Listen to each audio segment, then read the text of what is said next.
यह एक संजा गीत है, खेल गीत है और बच्चों जैसी उसमें चंचलता है, सरलता और सुबोधता है।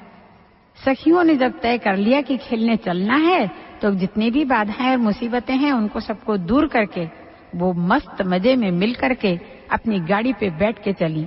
इस गीत के जरिए लड़कियों को, उनके घाघरे को किस प्रकार घेर है, कैसे चमक रहा है, चूड़ियों की खनक होती है और बिछियों की झनकार होती है, ऐसे शब्द भंडार से भी परिचय मिल रहा है। और खेल खेल में ही वो बहुत सी बातें सीख जाती हैं और खेल के जरिए आनंद के साथ कठिन से कठिन परिस्थितियों का कैसे सामना करें वो सीख जाती हैं।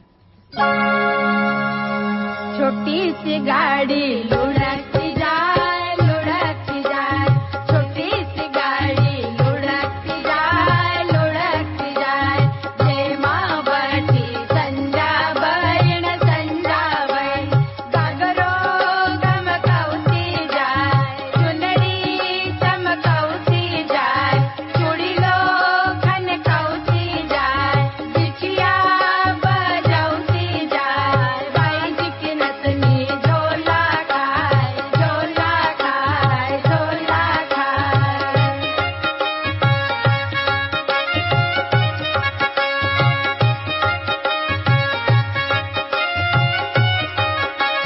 छोटी सी गाड़ी लुढ़कती जाए, लुढ़कती जाए, जय माँ बैठी प्रेरणा बहन, प्रेरणा बहन, घाघरो गमकौती जाए, चुनरी चमकौती जाए, चूड़ी लो खनकौती जाए, बिछिया बजौती जाए, भाई जी की नतनी झोला खाए, झोला खाए, झोला खाए, झोला खाए।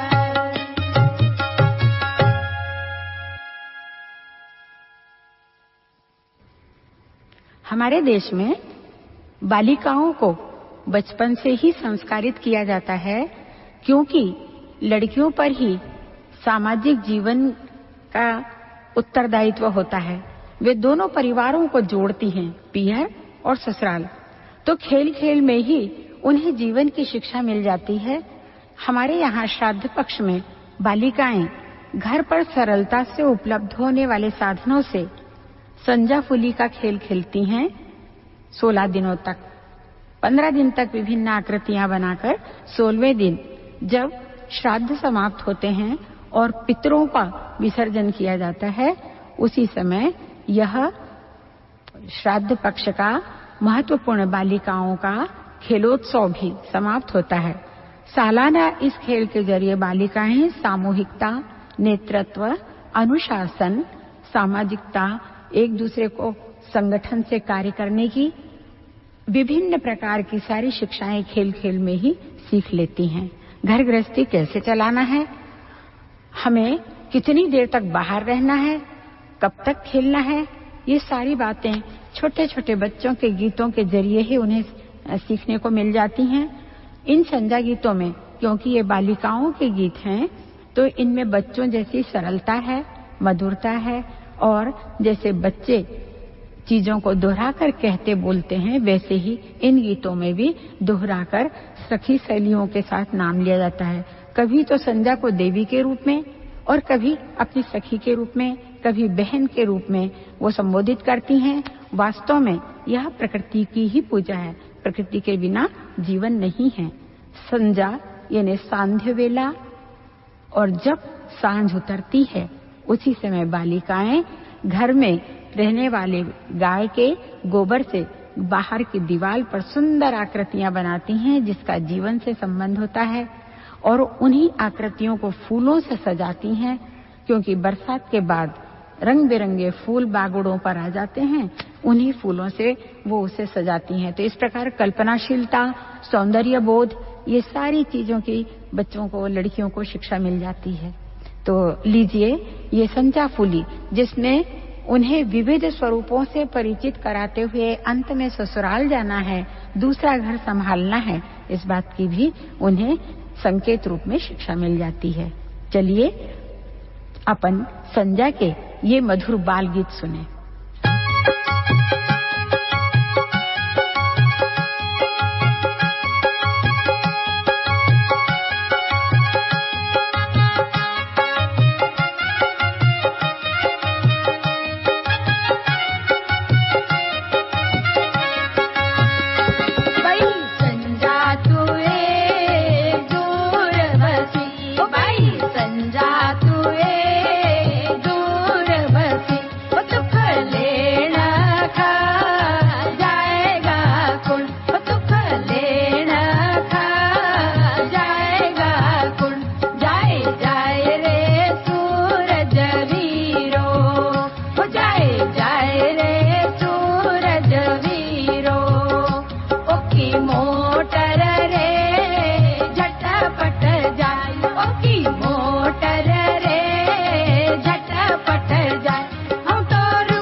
फूली बालिकाओं का खेलोत्सव है। जब उसका श्रृंगार कर लेती हैं, वह संजा को सजा लेती हैं बालिकाएं, तो स्वयं ही उसके रूप पर मुग्ध हो जाती हैं और उससे पूछने लगती हैं, तुम कौन हो, कहां से आई हो, तुम्हारे पिता कौन है और तुमने ये साधन कहां से ले लिए श्रृंगार के। वे उसके रूप पर लट्टू हैं, बोलती हैं, तुम कितना प्यारा बोलती हो, तुम्हारी चाल भी इतनी अच्छी है, तुम्हारी बोली तो गुजराती जैसी लगती है और चलते निमाड़ियों जैसे हो। आओ सहेली, चलो अपन लोग खेलें, आओ ना हमारे साथ।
संजा के खेल गीतों में संजा की आरती का ये गीत है।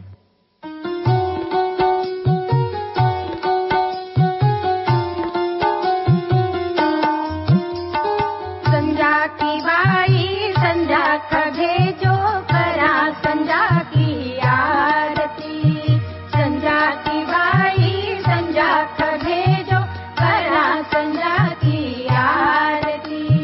पाना फूला भरी चमेली केसर भरियो वाटको, पाना फूला भरी चमेली केसर भरियो वाटको।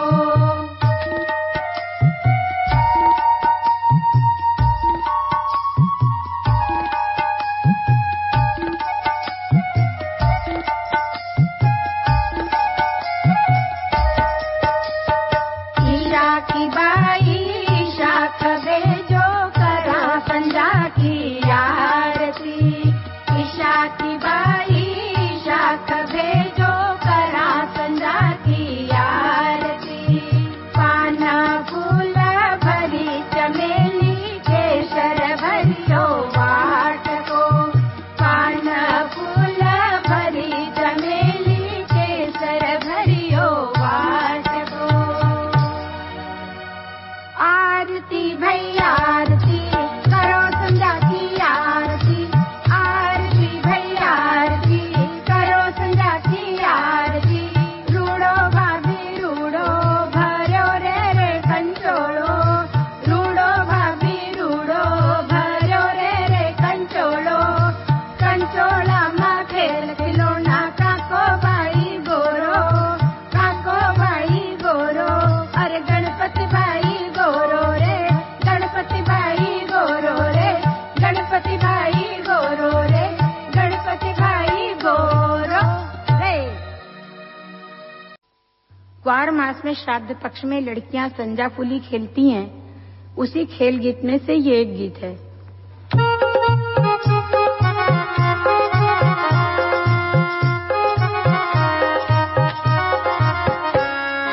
काजल टिकी लो भाई काजल टिकी लो, काजल टिकी लईने मारी संजा बेन भर्यो। काजल टिकी लो भाई काजल टिकी लो, काजल टिकी लईने मारी संजा बेन भर्यो। संजा बेन को पिया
संजा के खेल गीतों में विविधता है। कितना भी प्रयास किया, लेकिन बेटी को तो ससुराल जाना ही पड़ेगा। जब विवाह हो गया तो दूल्हे राजा और ससुराल वाले लोग उसको लेकर ही जाएंगे। देखिए गीतों की विशेषता कि जैसा भाव है वैसे ही वो शब्द, वो धुन उस प्रकार की इन गीतों में है कि जब उसे जाना पड़ रहा है तो जाने की खुशी भी है और साथ ही अपने परिवार को, अपने माता पिता को छोड़ के जाने का, विछोह का दुख भी है। गाड़ी धीमे धीमे चली जा रही है और संजाबाई को अपने ससुराल अब जाना ही होगा।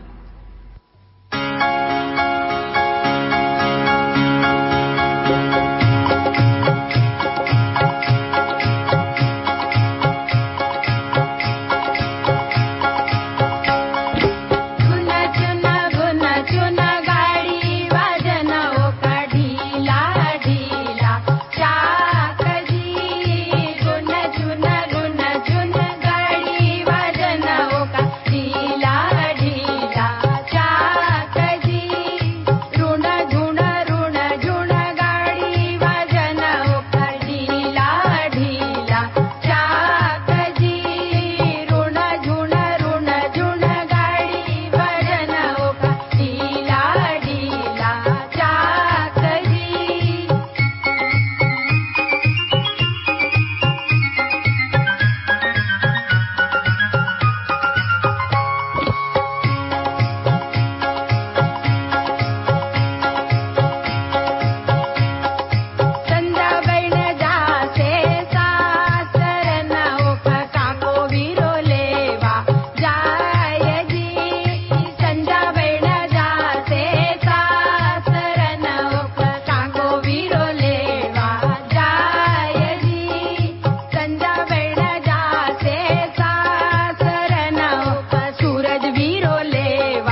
કાજલ ટીકી લ્યો